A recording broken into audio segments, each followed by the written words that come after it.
It was more. To be honest with you, it was moving without thinking. It was just It we knew was what we such a had to part do. of your nature. Yeah, and it was all hands on deck that were able to do it because there were so many that just could that wanted to but couldn't. And Well, you're under half strength at this point. oh yeah, absolutely. And Larry's in the let's put it the hospital, if you may, in our sick bay, uh, trying to help these guys keep their lives. He helped one sailor, tried to help one sailor.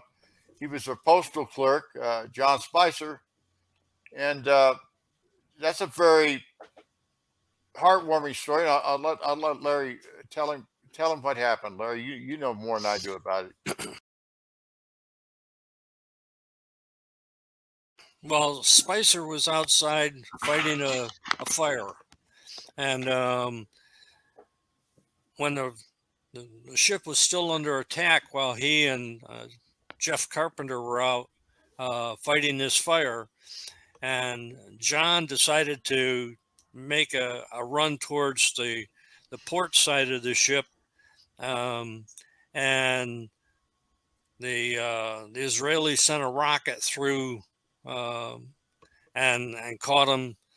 Had shrapnel all up and down his left side, um, and we brought him into the by the chief's quarters and tried to provide some triage.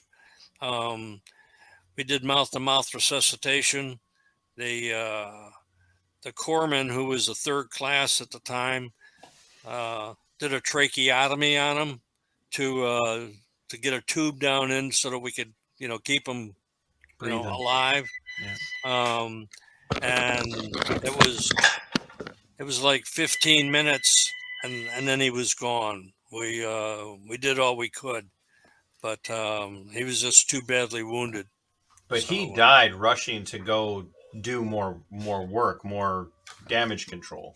yes, And which is really kind of the story of the Liberty from the moment of the first attack was your captain's insistence upon constant state of readiness took a crew of over 200 people, watched that crew shrink down to about half of its full complement through injuries and death, and still that half strength crew was able to step up, not only provide and render aid to all of the other injured and wounded and comfort to those who were going to die or look like they were going to die, but also managed to keep that ship afloat, get it back under power, and get it moving away. Now, when you guys started to pull out of that area, what direction did you start to head? As to the, were you headed towards the fleet? Were you headed towards another nation?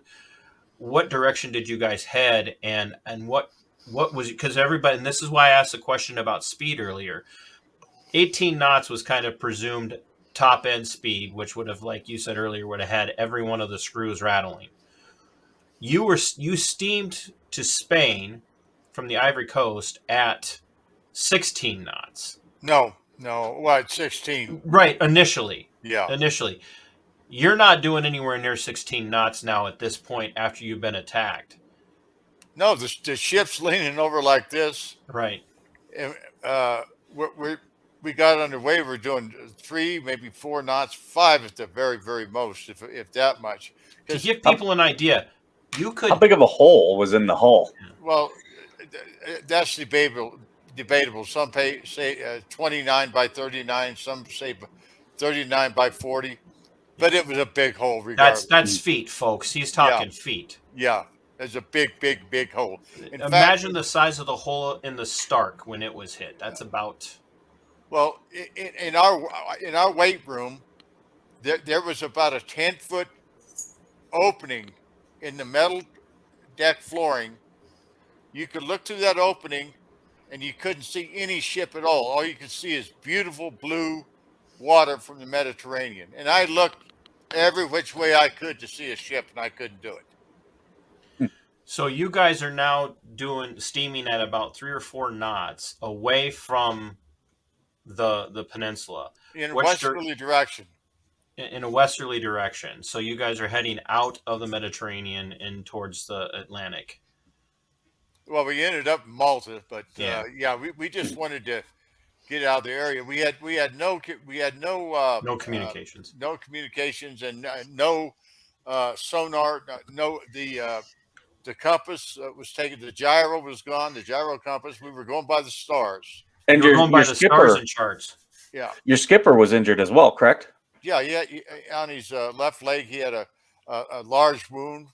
I went up on when we were still under attack. I went to the bridge to see if I could help with firefighting. But yeah, he was wounded, but he was functional. He was in charge And calm. and calm and professional, very, very professional. In fact, if I remember correctly, one of you guys said in the interview that I listened to that it was almost unsettling how calm he was able to remain in that situation. Oh yeah, he wasn't yelling, he wasn't demanding. He was just Didn't he at some point ask for a cup of coffee? oh yeah. Skipper, that sounds like your kind of habit. Typical officer. Yeah. Well, so, and I don't mean to make light of it, but that, like, in hindsight, you look at a moment like that, and he looks at his aide and goes, "Hey, somebody get me a cup of coffee." What do you say to the old man? Like, "No, sir, I don't know if coffee is the right thing right now." You get the guy his coffee. So he's kind of, and he's not really taking any aid for himself. He's really watching out for his boys, and he wants to get you guys someplace where you're going to be safe, and you end up in port in Malta. And this is where you're like, at this point, you've been attacked by the Israelis. You all on board that boat, on board that ship, everybody on that ship who's still alive. And by the way, if I remember correctly, of all of the sailors on that ship, with the casualties and the deaths, you didn't lose a single body. Well, we lost some body parts. Well, but not one person was left in the ocean. Well, I don't think that's totally true. Okay, because I'm trying. I've heard some different stories that everybody made it back, even though some you had death on that ship that day. Well, they airlifted the next day. They airlifted all the people off the ship that were seriously injured and needed definitive care. Larry, did you depart the ship then? No, I stayed because once we got to Malta, one of the more gruesome tasks that we had as communications technicians was we had to go back down into that flooded compartment. Once we got in the dry dock, we had to go back down into those working spaces and recover all the casualties. The 25 men that Phil was talking about earlier that died instantly when the torpedo hit, and they weren't all together in one form. We had body parts scattered throughout the working area. So for the when a torpedo comes in, it's armor piercing and it's set to explode on the internal side of its target. It's not people, for lack of experience, do not understand. Torpedoes don't blow up when they hit the ship. They blow up inside. They're designed to do that. Typically. Now, this was a World War II type torpedo, though, and I believe it did explode as it hit the ship. It did a massive amount of damage, obviously. Right. Yep. Well, it hit a steel I-beam initially going into the ship. It hit the steel I-beam, which I think prematurely detonated it. Detonated, and it blew it. I mean, it was still a huge hole, and it killed 25 men, and it basically destroyed the ship. but it only had it was one thing. The grace of God was right there with us. Nobody else was going to help us, but the odds of that hitting an I beam and having 5 or 6 torpedoes shot at you, you think we're the luckiest men alive? No, there was some intervention there somewhere. You bet. Yeah, well, and not to mention the fact that it still didn't sink. I mean, 25 by 35 foot hole in the hull of a ship of that size is substantial enough that you would have imagined that it would have sunk, and you were able to keep that ship afloat. You were able to steam to Malta under the slowest of screw power. And didn't you guys tell a story too that at one point somebody was trying to get into a room and the security people, the staff inside of the room were like, "No, you're not allowed in here." Yeah, that was me. Yeah, I was gonna say because you were either you were under attack still, or you were on your way back, and you were like trying to get in to make sure everybody was all right, and you got told, "Screw off, you're not allowed to be in here." Because they had a keypad outside their door, and I mean, you couldn't get in. And of course, I understand the security part of it. And I just told them, I said, "Hey, I'm in damage control, and I'll beat the door down if I have to, because I'm going to go anywhere I want on this ship. The captain just ordered me down here, so I'm getting in." And a few seconds later, they opened it up. There was nothing to see. I mean, come on. All there was chaos, and people, well, controlled chaos. I mean, it wasn't people pushing people out of the way or nothing like that. Yeah. Everybody was courteous to each other, but we wanted to help each other. Everything mattered to us. Right. But that's when I reopened the hatch very slowly. I heard the air coming through, and here comes a couple more sailors. And you know, I really don't think anybody else was left down there alive. I pray to God there wasn't. I hope there wasn't. What do you think, Larry? No, I think everyone that could get out got out, either initially or when you and Rick went back in and got a couple of more out. So you in Malta, Larry, you go in and you do the job. You get out the remains. And Yes. part of that was also securing technology, equipment, and information that nobody else can get their hands on. And you're right, that's a gruesome part of the job. That's part of the military, especially in communication security and intelligence gathering. There are times where you're going to have to step over the body. You're going to have to use the old military phrase, "suck it up and drive on." The job is sometimes even more important than the pain and the sorrow of losing teammates and crew members. You have to secure that information. You have to secure that technology.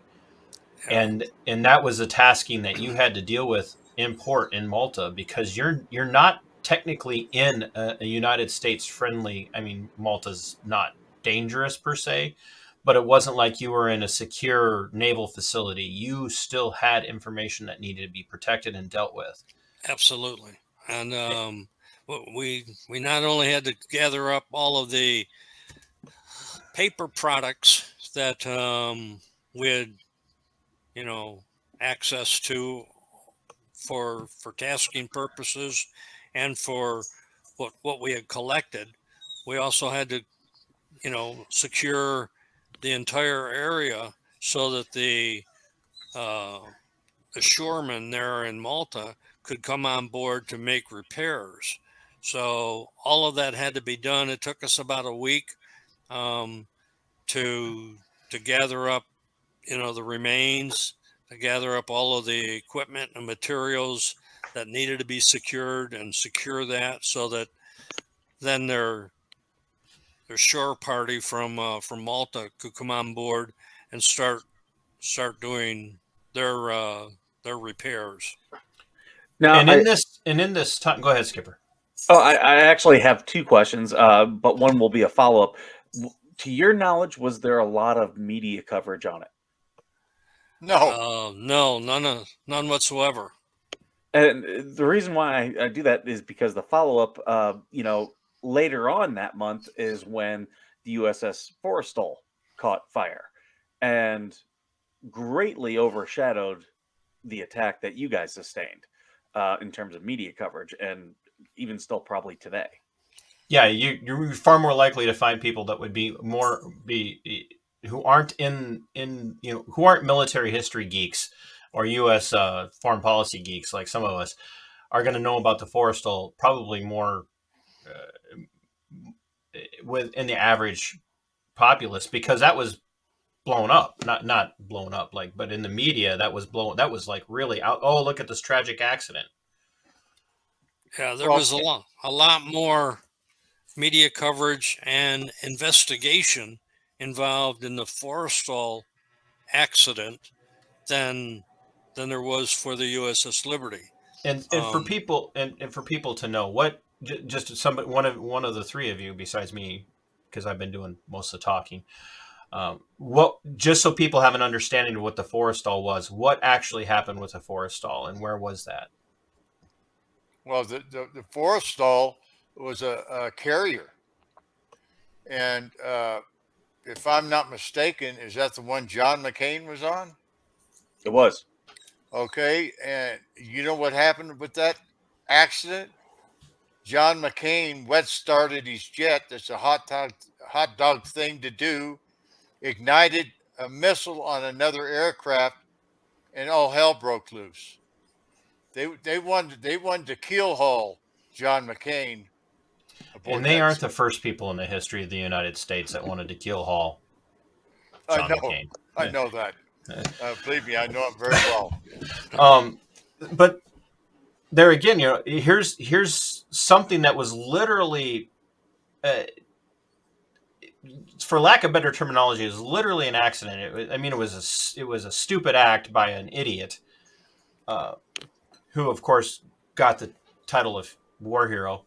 Um, I should be careful. I'm going to end up Clinton if I'm not careful.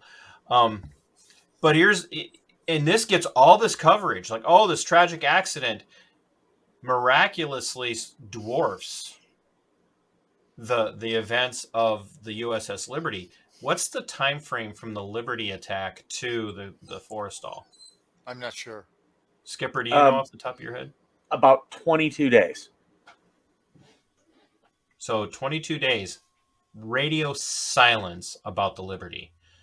Family members have been notified that they've had loved ones killed underway, but no idea. There's been some, but like it's still really shady and gray and being suppressed. And all of a sudden, 22 days later, we have this massive fire on board of a United States Air Force um, carrier, and we've got Yeah, can I? this cover up that's going on. But Larry, you guys, while you're dealing with all the stuff that you're supposed to deal with because that's your job, all of a sudden you guys are getting not just separated, you're not even getting really debriefed, you're getting barked at. You guys are getting pulled into rooms, pulled in mass by some big naval brass and others. Tell us a little bit about the start of the cover up here. well, initially, Phil could tell you about Admiral Kidd coming on board and talking to his group. Mine was a little bit different.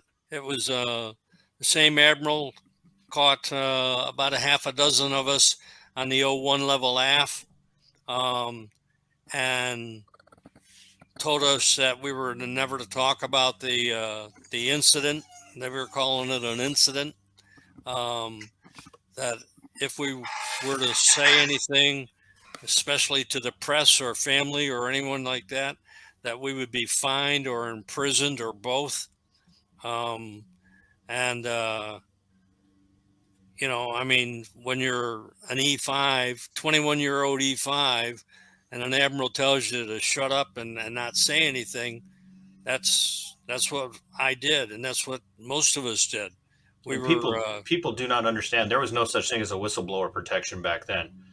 no. We didn't even know what whistleblowers were back then. Like, because you got told something, you shut up. It didn't matter. Exactly. What happened. You shut up. And that's what you just said there too, Larry, is I want people to understand. 21-year-old E5. Best case scenario, you enlisted when you were 18. That's correct. You made E5 in the Navy by the time you were 21.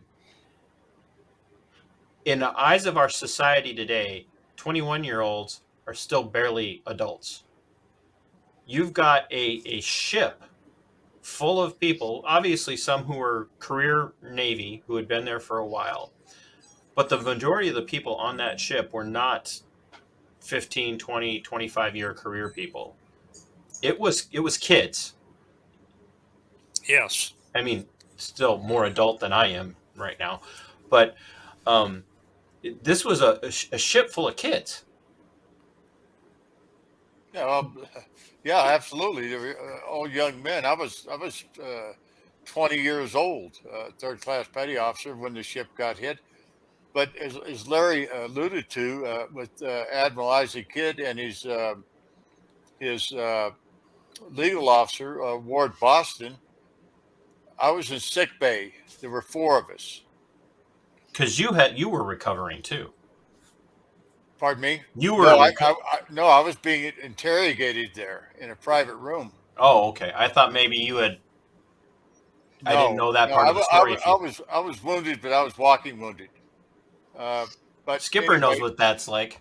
Yeah, but he got us in the room, and he had his stars on. He took off his lapel, and he threw them on the table, and it rang like a bell. It really did. He said, "Listen, I'm just like your dad," because he knew I was in damage control. He knew I saw a lot.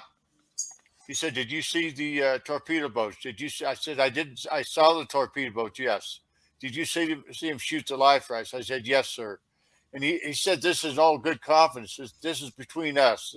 I need to know everything so I can help you." And on And and at this on point, and you're on. trusting him. Oh, absolutely. Because he's kind of taken this everyday approach. He's come up. He's an admiral, and I know people need to understand. Admiral Kidd was an imposing figure. He was not just your he wasn't this weak-kneed career politician, military guy. This was a guy with some cojones in the military, in the Navy. And he walked in. He takes off his insignia of his rank. What was he at that time? He was a 2-star flag admiral. I was going to rear say he was admiral. 2-star, yeah. He takes that off, which is unheard of, sets it down and says, just talk to me like it's just us. Yeah, and Ward Boston was taking the notes. So we went on down the line. I was the last guy he talked to. I told him everything I saw, what I thought. How come you didn't come help us? Da da da da da da. And he put his stars back on. He says, "Now I'm an admiral again. Don't you ever repeat a thing you said to me, to your parents, to anybody, your shipmates, anybody, or I'll guarantee I'll see you in Leavenworth or worse." You know what that means? I said, "Yes, sir, I do." And he left. And I went nuts. I'm going to point out here that Admiral Kidd's investigation took a grand total of 10 days. Now, we were talking about the Forrestal. The investigation into the initial investigation in the Forrestal took 6 months. Sure. Yeah.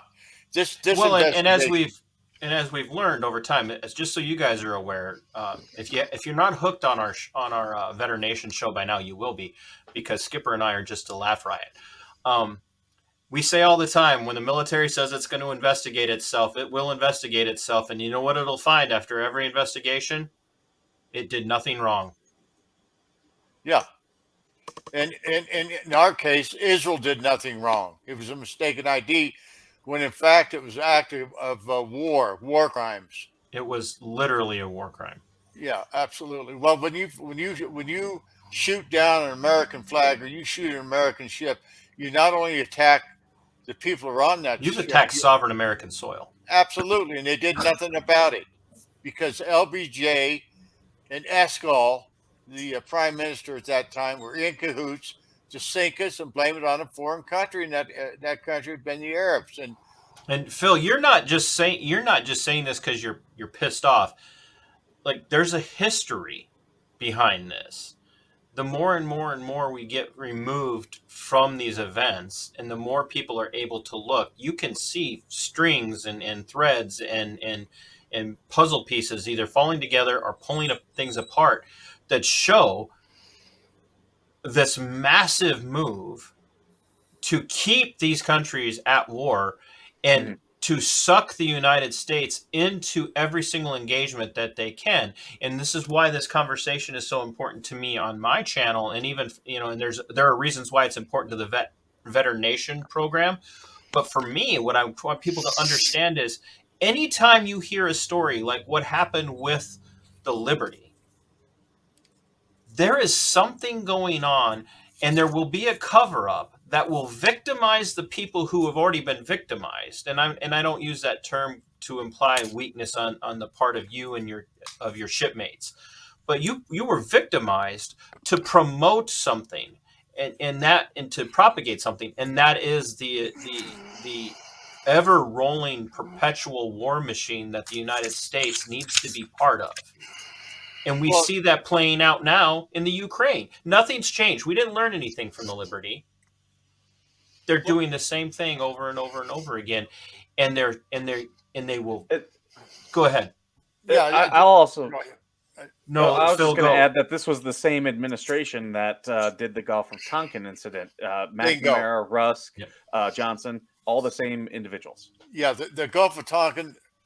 Funny enough, I ended up on my last duty station was on the USS Maddox, DD 731, when the Gulf of Tonkin incident, quote unquote, was supposed to happen. I talked to guys aboard the ship that were still there at that time and said it was old BS.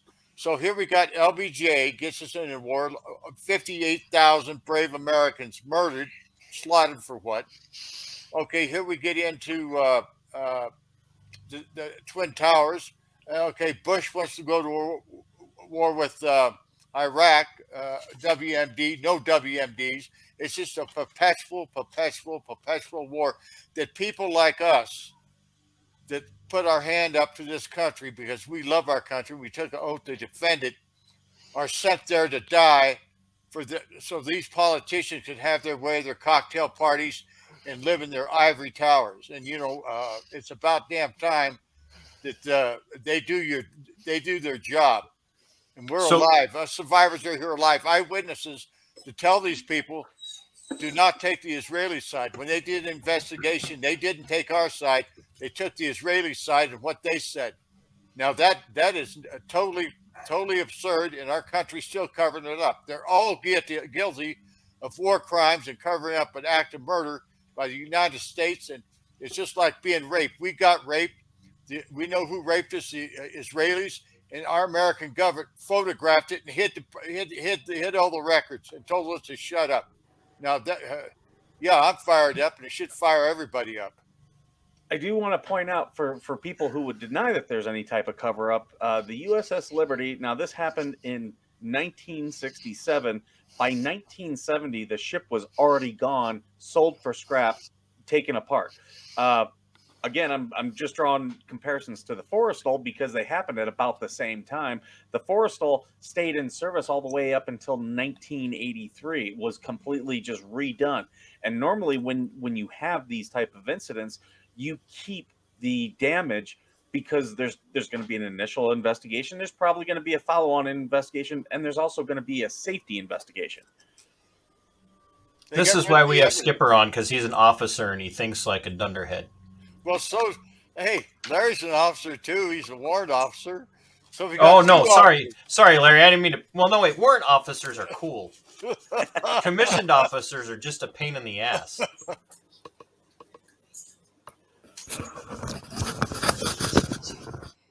So,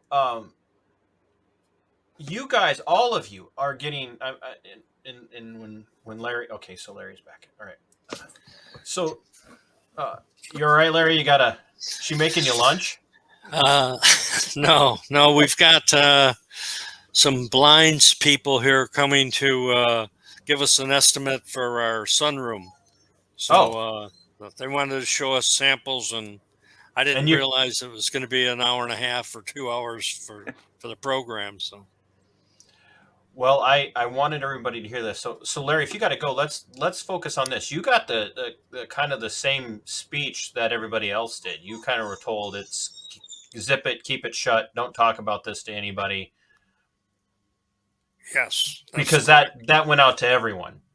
It did, and it not only happened to us on board the ship, but when I got relieved at Malta and sent back to Norfolk, Virginia, I had a lieutenant commander there come in and basically dress me down again and say, "You're never to talk about this to anyone. It was an accident. Just, forget it Yeah. ever happened." And one thing about being a, cryptologic or communications technician is that, I was always dealing with classified information. So if someone told you to keep a secret, you kept a secret. And that's basically what this was. But I mean, for me, it was something that I suppressed for over 50 years because I didn't know whether or not, I was going to be in danger of being threatened for imprisonment or fines or both. And But you guys have launched an organization yes, because of all of this, to try and get other people to come out and tell your story, to put pressure on Congress, to put pressure on the DoD, on the Department of the Navy, on politicians and other elected servants and public servants of other types to come out and start being transparent and telling the truth on this.